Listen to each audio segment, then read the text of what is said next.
Aujourd'hui, nous allons évoquer le ou l'un des personnages les plus puissants de l'univers Marvel. Non, non, non, non.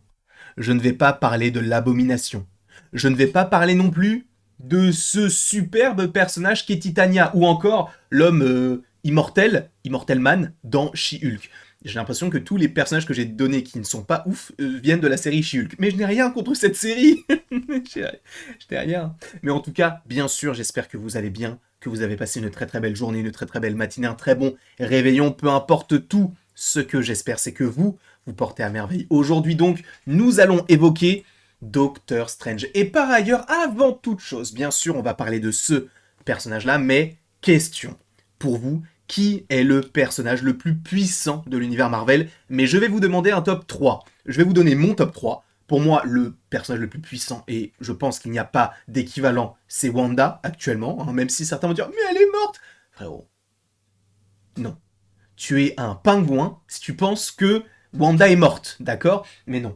Je pense que Wanda est le personnage le plus puissant. S'ensuit ensuite, je pense, Doctor Strange, et après Captain Marvel. Moi, ce serait mon top 3. N'hésitez pas dans les commentaires à mettre le vôtre. Mais aujourd'hui, on va évoquer quelque chose de plutôt intéressant, et avant toute chose, attention, spoiler, même si bon, il est vrai que là, c'est un petit peu trop tard, mais dans le doute, si tu ne veux pas savoir dans quel film pourrait être Doctor Strange, quitte la vidéo dès maintenant, puisque il y a de cela maintenant quelques jours, quelques semaines, Benedict Cumberbatch, qui interprète le personnage de Doctor Strange, a donné une sorte d'interview lors d'une conférence où on lui a posé la question de « Mais est-ce que vous allez revenir en tant que Doctor Strange ?» Bien sûr, du con. Bah oui. Frérot, il y a les films Avengers, et il n'est pas mort. Il a 2 films, Ant-Man en a eu 3, Thor en a eu 4. Bien sûr qu'il va continuer à jouer le personnage.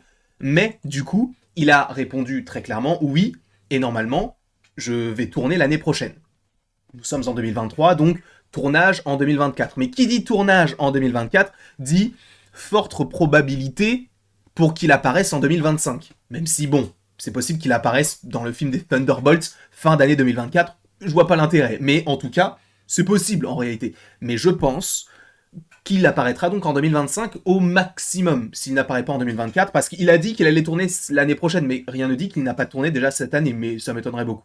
Mais en tout cas, oui, on devrait le retrouver supposément au moins en 2025, et faisons un rappel des troupes, 2025 pour l'instant il y a Blade en février, nous avons également les 4 Fantastiques en mai, apparemment selon les dernières rumeurs, Armor Wars devrait sortir en juillet, et je crois que je vous avais sorti, je crois que c'était Spider-Man 4 que j'avais mis aussi pour l'année 2025, mais en réalité pourquoi ne pas avoir aussi Doctor Strange dans Spider-Man 4, mais laissons-le de son côté et laissons Spider-Man se débrouiller tout seul, même si je pense que dans le film il y aura également Daredevil.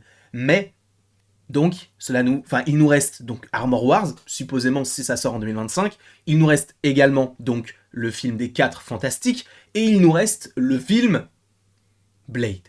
Et je vais partir du principe que dans ce film-là, même s'il peut apparaître dans les 2 autres films, hein, bien sûr, mais je pense qu'il peut apparaître dans le film Blade, qui, donc, pour rappel, doit sortir eh bien, en février 2025.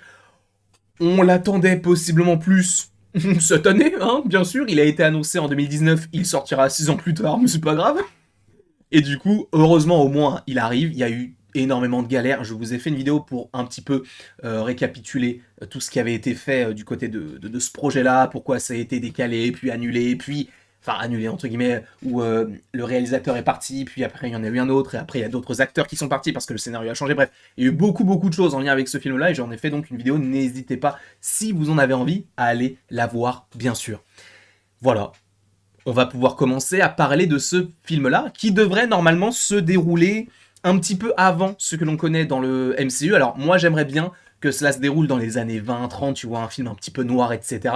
Apparemment on se déroulerait plus sur un film un petit peu plus lointain, mais pas aussi lointain que les années 20. On verra, hein, bien sûr. On devrait donc suivre un Blade qui est déjà confirmé. Ce ne serait pas un chasseur de vampires, mais un chasseur de monstres. Donc on peut imaginer d'autres monstres.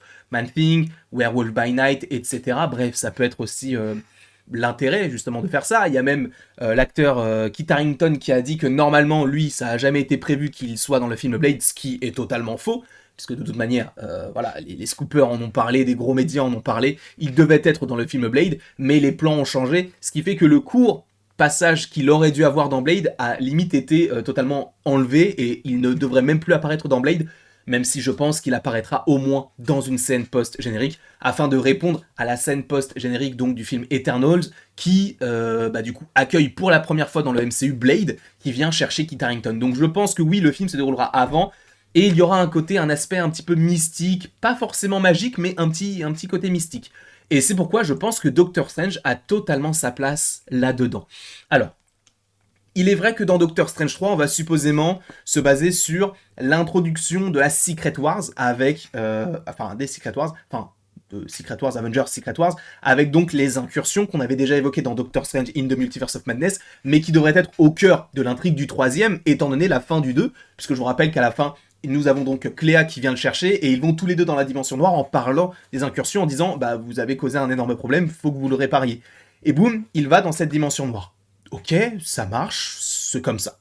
Et du coup, on peut se dire, bah, ok, donc est-ce que le troisième film va uniquement se baser sur ça? Est-ce qu'il sortira même avant Blade? Bien sûr que non, mais qu'en est-il? Donc moi, ce que j'imagine par rapport à l'apparition probable, on va dire, de Doctor Strange dans le film Blade, ce serait que Doctor Strange apparaisse en scène post-générique du film Blade, afin de coller un petit peu avec tout ce qu'il y a eu du côté du MCU, parce que je vous rappelle que le film Blade devrait justement être un petit peu extérieur, possiblement de manière temporelle, et donc même au niveau, un petit peu comme Werewolf by Night, non pas qu'on soit dans une autre dimension, mais qu'on soit sur un aspect un petit peu plus horrifique, qui soit pas forcément connecté à du Armor Wars, par exemple, tu vois. Donc, ce que j'imagine, c'est peut-être une scène post-générique où Doctor Strange vient chercher possiblement le personnage de Blade, et qu'on se dise, ok, bon, je sais ce que tu fais, j'ai besoin de toi, parce que, boum. Et vous allez me dire, mais c'est quoi ça?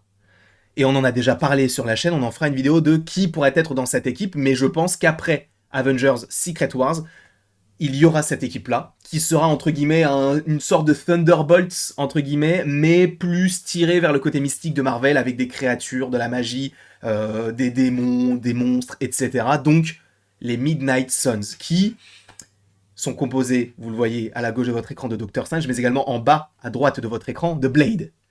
Et je pense très clairement que si on part sur le fait que oui, les Midnight Suns devraient bel et bien arriver du côté du MCU, que l'arrivée de cette équipe-là puisse se faire avant Secret Wars et se faire progressivement en se disant « Ok, Doctor Strange et Blade, maintenant ils se connaissent, qu'est-ce qu'il va se passer ?» Un petit peu à l'image de Nick Fury qui vient chercher Iron Man dans Iron Man 1. Je me suis dit, en réalité, pourquoi pas, ce serait assez intéressant d'avoir déjà cette équipe-là, sachant que dans cette équipe-là, vous le voyez, on a Moon Knight, qu'on a déjà vu, on a Man-Thing, qu'on a déjà vu, on a aussi le Punisher, qu'on a déjà vu, enfin, qu'on reverra de toute manière, Ghost Rider, qu'on devrait également revoir à un moment donné, Blade, on a Doctor Strange, il y a énormément de personnages qu'on a déjà vus, d'autres qu'on va supposément découvrir, donc il y a moyen et matière à ce que cette équipe-là arrive à un moment donné. Et je pense que ça, progressivement, ce genre de petits films vont finalement remplacer les films Avengers, parce qu'on ne peut pas uniquement se dire « Ok, on va attendre le prochain film Avengers ». Là, il faut maintenant de mini-crossovers. C'est le cas avec Secret Invasion, ça va être le cas avec les Thunderbolts, donc il nous faut aussi des équipes. Ça a été le cas aussi avec les Gardiens de la Galaxie à moindre échelle, puisque ce n'était pas le gros événement, même si on a attendu le 3 avec impatience. Là, pour le coup, ça peut être la fin d'une phase. Et ça peut être incroyable comme projet. Donc je ne sais pas ce que vous en pensez, n'hésitez pas à me le mettre en commentaire. Donc Doctor Strange en scène post-générique de Blade, afin qu'il puisse commencer à être en relation, entre guillemets, en se disant, bah, tu peux m'être utile et moi je peux t'être utile. Donc boum, on s'allie. Après, qu'est-ce qu'on a? Moon Knight, Werewolf by Night, Man-Thing, qui peuvent aussi intégrer ces équipes-là. Et se dire que oui, un jour ou l'autre, supposément, je l'espère, en 2027, 2028, on est le film des Midnight Suns. C'est dans longtemps, c'est dans 4-5 ans. Mais j'ai vraiment envie d'avoir ça, donc je ne sais pas si vous en avez envie, moi j'en ai extrêmement envie. Donc n'hésitez pas bien sûr à me mettre tout ça dans les commentaires, n'hésitez pas non plus à aimer, à partager, donc à commenter et à vous abonner si ce n'est pas déjà le cas. Et après tout ceci, il ne me reste plus qu'à vous dire à la prochaine pour la prochaine. Et bien sûr, j'espère que vous avez apprécié cette vidéo, mais dites-moi dans les commentaires ce que vous espéreriez voir, du coup, dans ce film Blade. Je pense qu'il y a beaucoup de choses à évoquer, donc on les évoquera quand on aura beaucoup plus d'informations, et surtout quand le tournage reprendra. Parce que là, grève des scénaristes, je vous le rappelle.